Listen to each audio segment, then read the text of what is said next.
Hi hello ನಮಸ್ಕಾರ ಸ್ನೇಹಿತರೆ, welcome back to all in one YouTube channel. ಇವತ್ತು ನಾನು ನಿಮ್ಮೆಲ್ಲರಿಗೂ ಈರುಳ್ಳಿ ಸಮೋಸನ ಯಾವ ರೀತಿ ಮಾಡೋದು ಅಂತ ತಿಳಿಸ್ಕೊಡ್ತಾ ಇದ್ದೀನಿ. ಆದರೆ ಅದಕ್ಕೂ ಮುಂಚೆ ನೀವು ನನ್ನ ಚಾನಲ್ನ ಲೈಕ್ ಮಾಡಿದವರೆ ಲೈಕ್ ಮಾಡಿ, ಶೇರ್ ಮಾಡಿ, ಹಾಗೆ ಸಬ್ಸ್ಕ್ರೈಬ್ ಮಾಡಿ. ಹೊಸ ವಿಡಿಯೋ ನೋಟಿಫಿಕೇಷನ್ಗೋಸ್ಕರ ಪಕ್ಕದಲ್ಲೇ ಕಾಣಿಸೋ ಬೆಲ್ಲೈಕನ್ನ ಪ್ರೆಸ್ ಮಾಡಿ.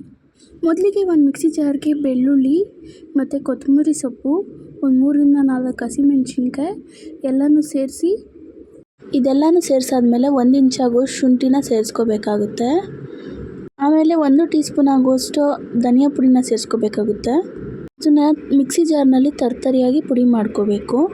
ನೋಡಿ, ಈ ಥರ ಪುಡಿ ಮಾಡ್ಕೊಂಡು ಇಟ್ಕೊಳ್ಬೇಕು.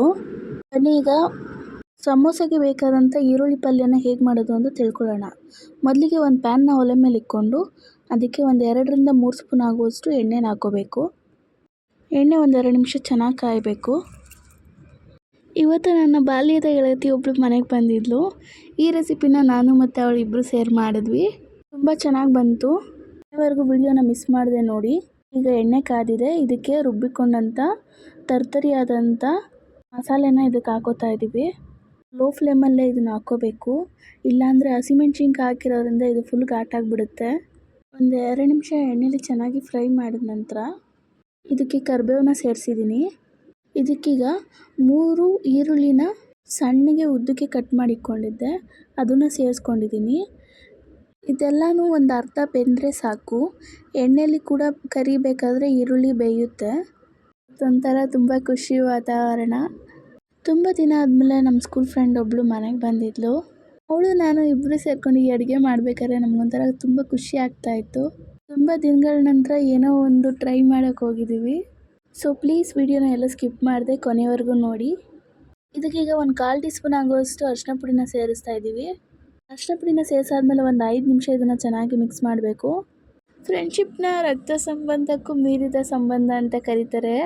ನೀವು ಯಾರಾದರೂ ನಿಮ್ಮ ಬೆಸ್ಟ್ ಫ್ರೆಂಡ್ಸ್ಗಳ ಜೊತೆ ಸೇರಿ ಈ ಥರ ಯಾವತ್ತಾದರೂ ಅಡುಗೆ ಮಾಡಿದರೆ ಕಮೆಂಟ್ ಬಾಕ್ಸಲ್ಲಿ ಕಮೆಂಟ್ ಹಾಕಿ, ನಾವು ಕೂಡ ನಿಮ್ಮ ಥರನೇ ಅಂತ. ಈಗ 1 ಸ್ಪೂನ್ ಆಗುವಷ್ಟು ಅಚ್ಚಕಾರದ ಪುಡಿನ ಸೇರಿಸ್ಕೊತಾ ಇದ್ದೀವಿ. ಅಚ್ಚಕಾರದ ಪುಡಿನ ಸೇರಿಸಿ ಚೆನ್ನಾಗಿ ಮಿಕ್ಸ್ ಮಾಡಬೇಕು.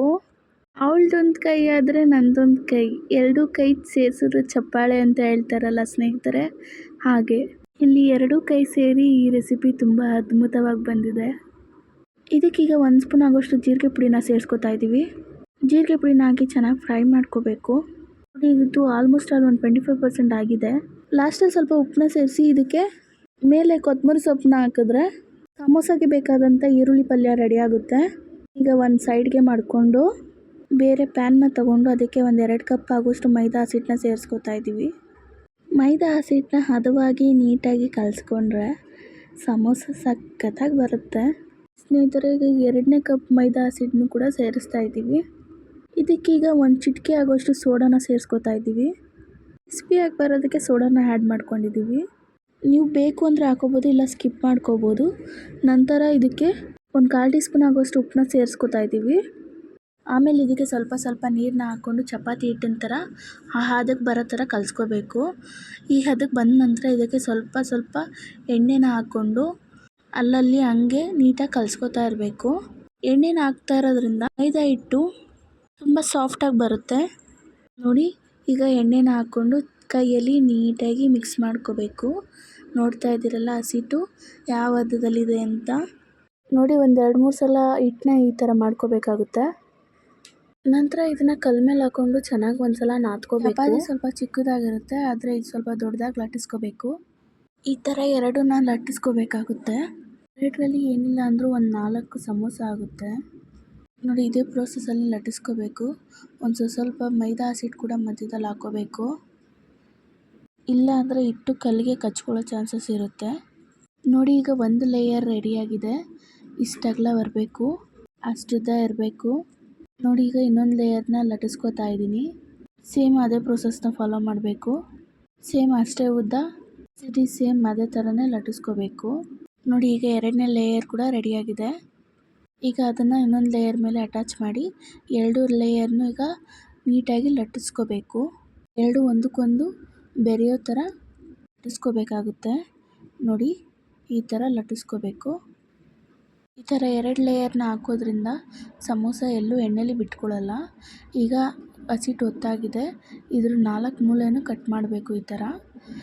ಈ ಥರ ಕಟ್ ಮಾಡೋದ್ರಿಂದ ನಮ್ಗೆ ಒಳ್ಳೆ ಶೇಪ್ ಸಿಗುತ್ತೆ. ನೋಡಿ ಈ ಥರ ಮಾಡ್ಕೋಬೇಕು. ನೋಡಿ ಎಷ್ಟು ಚೆನ್ನಾಗಿ ಒಳ್ಳೆ ಶೇಪ್ ಬಂದಿದೆ. ಇದಾದಮೇಲೆ ಒಂದು ಚಾಕು ಸಹಾಯದಿಂದ ಅಡ್ಡಡ್ಡ ಮತ್ತು ಉದ್ದುದ್ದ ಮಧ್ಯಕ್ಕೆ ಕರೆಕ್ಟಾಗಿ 2 ಭಾಗ ಮಾಡ್ಕೋಬೇಕಾಗುತ್ತೆ. ನೋಡಿ ಈಗ ಇದು ರೆಡಿಯಾಗಿದೆ. ಇದರಲ್ಲಿ 4 ಸಮೋಸನ ರೆಡಿ ಮಾಡ್ಬೋದು. ನೋಡಿ ಯಾವ ಥರ ಇದೆ ಅಂತ. ಇದೇ ಥರ ಶೇಪ್ ಬರಬೇಕು. ನೋಡಿ ಈಗ ಇದಕ್ಕೆ ಮಾಡಿಕೊಂಡಂಥ ಈರುಳ್ಳಿ ಪಲ್ಯನ ಹಾಕೋತಾ ಇದ್ದೀನಿ. 2 ಸ್ಪೂನ್ ಆಗುವಷ್ಟು ಈರುಳ್ಳಿ ಪಲ್ಯ ಸಾಕಾಗುತ್ತೆ. ಇದಕ್ಕೀಗ 1 ಸ್ಪೂನ್ ಮೈದಾನ ನಾನು ನೀರಲ್ಲಿ ಪೇಸ್ಟ್ ಥರ ಮಾಡಿಕೊಂಡಿದ್ದೆ. ಅದನ್ನು ಹಾಕಿ ಸುತ್ತ ಈ ಥರ ಪ್ರೆಸ್ ಮಾಡ್ತಾ ಇದ್ದೀನಿ. ಈ 1 ಸ್ಪೂನ್ ಮೈದಾನ ನೀರಲ್ಲಿ ಪೇಸ್ಟ್ ಥರ ತಯಾರಿ ಮಾಡಿ ಈ ಥರ ಸುತ್ತ ಹಾಕಿ ಅಂಟಿಸೋದ್ರಿಂದ ಸಮೋಸ ಎಣ್ಣೆಲಿ ಎಲ್ಲೂ ಬಿಟ್ಕೊಳ್ಳಲ್ಲ. ನೋಡಿ ಈಗ ಅಪ್ಲೈ ಮಾಡ್ತಾ ಇದ್ದೀನಿ. ಇದೇ ಥರನೇ ಅಪ್ಲೈ ಮಾಡ್ಕೋಬೇಕು.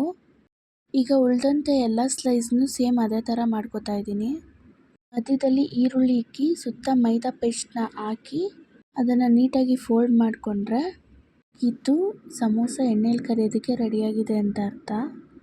ಸ್ನೇಹಿತರೆ ಈಗ ಎಲ್ಲ 4 ಸಮೋಸನೂ ರೆಡಿ ಮಾಡ್ಕೊಂಡಿದ್ದೀನಿ. ಒಂದೊಂದನ್ನೇ ಎಣ್ಣೆಲಿ ಹಾಕಿ ಕರಿಯೋಣ ಬನ್ನಿ. ಒಂದು ಪ್ಯಾನ್ಗೆ ಎಣ್ಣೆನ ಹಾಕಿ ಎಣ್ಣೆ ಕಾದ ನಂತರ ರೆಡಿ ಮಾಡಿ ಇಟ್ಕೊಂಡ ಸಮೋಸನ ಒಂದೊಂದೇ ಹಾಕಿ ಎಣ್ಣೆಲಿ ಬೇಯಿಸಬೇಕು. 2 ಕಡೆ ನೀಟಾಗಿ ಬೇಯಬೇಕು. ಅದು ಒಂದಕ್ಕೊಂದು ಅಂಟ್ಕೊಳ್ದೇ ಇರೋ ರೀತಿ ಇದನ್ನು ಬೇಯಿಸಬೇಕಾಗುತ್ತೆ. ನೋಡಿ ಈಗ ಇದು ಎಣ್ಣೆಲಿ ಚೆನ್ನಾಗಿ ಬೆಂದಿದೆ. ಈಗ ಸಮೋಸ ರೆಡಿ ಆಗಿದೆ ಅಂತ ಅರ್ಥ. ಉಳಿದಂತೆ ಎಲ್ಲ ಸಮೋಸಗಳನ್ನು ಇದೇ ಪ್ರೋಸೆಸ್ಸಲ್ಲಿ ಎಣ್ಣೆಲಿ ಬೇಯಿಸಿದ್ರೆ ಬಿಸಿ ಬಿಸಿಯಾದಂಥ ಸಮೋಸ ರೆಡಿ ಆಗುತ್ತೆ. ಈ ವಿಡಿಯೋ ನಿಮಗೆ ಇಷ್ಟ ಆಗಿದ್ದರೆ ಲೈಕ್ ಕೊಟ್ಟು ರೆಸಿಪಿ ಹೇಗಿತ್ತು ಅಂತ ಕಮೆಂಟ್ ಬಾಕ್ಸಲ್ಲಿ ಕಮೆಂಟ್ ಹಾಕಿ ನಿಮ್ಮ ಫ್ರೆಂಡ್ಸ್ ಆ್ಯಂಡ್ ಫ್ಯಾಮಿಲೀಸ್ಗೆ ಶೇರ್ ಮಾಡೋದನ್ನ ಮರಿಬೇಡಿ. ಹಾಗೆ ಸಬ್ಸ್ಕ್ರೈಬ್ ಆಗಿ.